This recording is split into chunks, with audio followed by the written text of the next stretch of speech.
Escobar.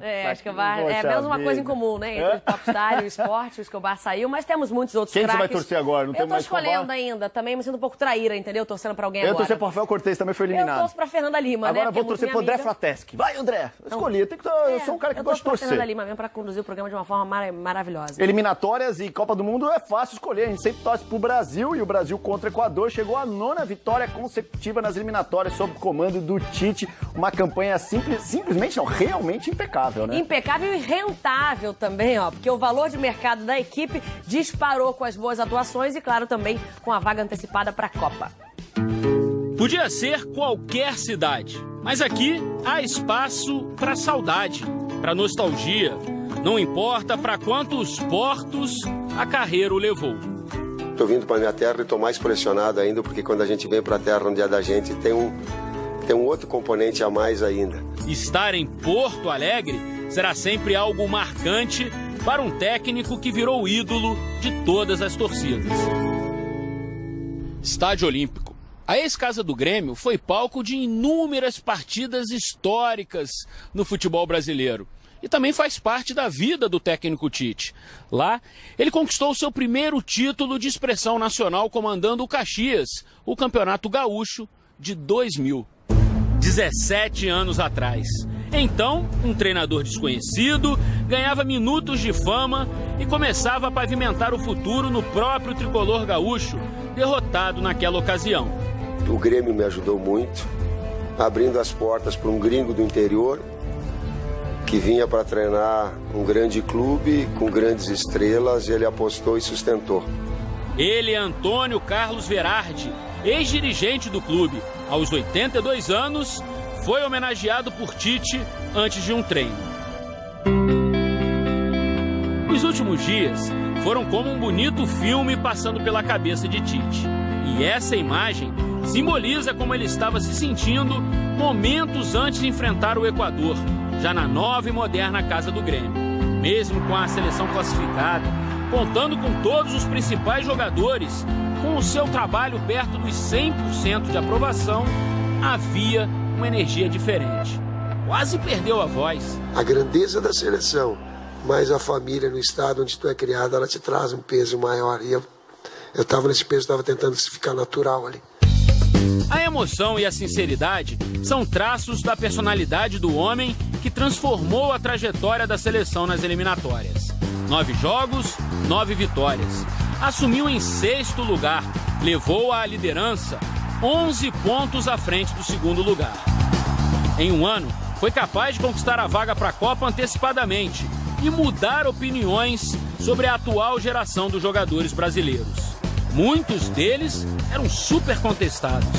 Nem patinho feio, nem príncipe de ouro.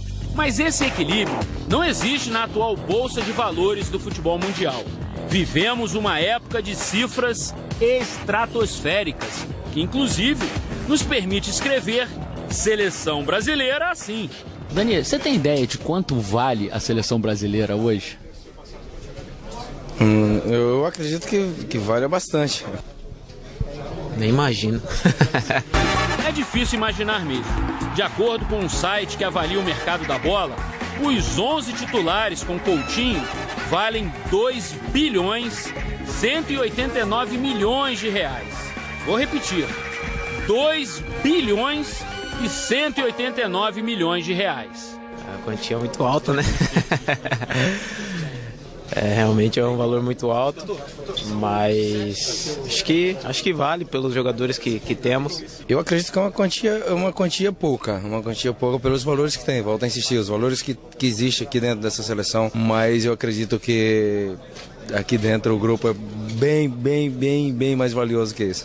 Há um bom tempo, os brasileiros não eram protagonistas na janela de transferências que fechou na última sexta-feira. E não estamos falando só do Neymar, o mais caro de todos os tempos. A campanha da seleção nas eliminatórias, de certa forma, também ajudou os jogadores na Europa. Muitos deles se valorizaram. É como diz o próprio Tite, o coletivo potencializa as individualidades. E aí quando vem e joga bem, quando vem e é criativo, quando vem com a chama brasileira, com a visibilidade que tem, valoriza muito. Um caso emblemático é o de Paulinho, autor do primeiro gol contra o Equador. Olha o gol, olha o gol, olha o gol, olha o gol! Gol! Paulinho, que já tinha marcado contra a Argentina, que já tinha arrebentado contra o Uruguai quando fez 3 gols em Montevidéu, estava na China, praticamente esquecido. E agora, aos 29 anos, fez com que o Barcelona assinasse um cheque de 151 milhões de reais. Valeu, Paulinho. Leva esse futebol todo para Barcelona, vai brilhar no Barça. É um canhão, eu não sabia do tamanho e a dimensão. Tu olhava assim para a seleção de fora é uma coisa, quando tu vem para dentro e tu tem a responsabilidade do cargo, é um canhão, cara. Então ela potencializa muito. Já Felipe Coutinho, que começou no banco e entrou para mudar a partida, não conseguiu sorrir como Paulinho ao comemorar o seu gol contra o Equador, o segundo da vitória por 2-0. Que toque bonito, que golaço, olha o gol, que golaço. O choro tem uma explicação. O camisa 11 viveu uma semana conturbada e não terminou bem para ele. O Liverpool recusou a última oferta de 595 milhões de reais do Barcelona. A negociação frustrada, no entanto, não muda o fato de o ataque de Tite ser o segundo mais valioso do planeta. Coutinho, Gabriel Jesus e Neymar valem 1,540 bilhões de reais. Eles só perdem para os argentinos Dybala, Icardi e Messi, o último responsável por puxar a conta para cima. O preço dos 3 irmãos? 1,9 bilhão de reais. Isso é relativo, né? Estamos jogando, fazendo nosso futebol e se for para ser valorizado, vai valorizar. É normal isso, se tratando de jogadores de seleção. A seleção que, por causa do uniforme, ficou mundialmente conhecida como a Seleção Canarinho, talvez nesse momento também seja a Seleção Amarelo-Ouro, do alquimista Tite.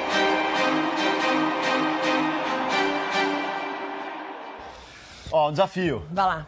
Tudo bem, vamos tirar o Neymar, que o dinheiro a gente não teria pra comprar o Neymar, mas os outros a gente tem dinheiro pra comprar. Ah, tem? Tá? Tem. Você faz de conta só. Entendi. Quem que você compraria pro seu time, pro Gentil FC? Da reviravolta que o Paulinho deu. Paulinho? Paulinho. Ficou esquecido ali depois da Copa, foi pra China, agora no Barça, e aí o Tite apostou, né, muito. Vai ter que ir lá pra Barcelona comprar o Paulinho, então. É.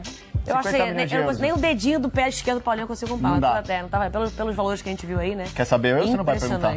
Agora é essa hora. Vai, fala aí. Eu compraria Felipe Coutinho. Felipe Coutinho. Pô, entrou no segundo tempo, ajeitou o time, né? Botou mais movimentação, jogada aí do bola Gabriel no Jesus, chão. fez toda a diferença, meteu o gol, Cavadinha, chorou, tá. bonito. A história realmente tá bonita. Gostou? Início, meio e fim, legal. Então, Felipe Coutinho, o WhatsApp hoje lá, tá? Manda aquela conversinha ali. Paulinho, se liga Vê aí no quanto sai. inbox. Pergunta pro Liverpool. Isso. Não deu pra ir pro Liverpool Barcelona? ele tá recusando tudo, o Liverpool. Acho que vai ficar difícil jogo pro André duro. Olha FC. Tá. Olha aqui, e no Casão Futebol Clube de hoje, hein? A conversa vai ser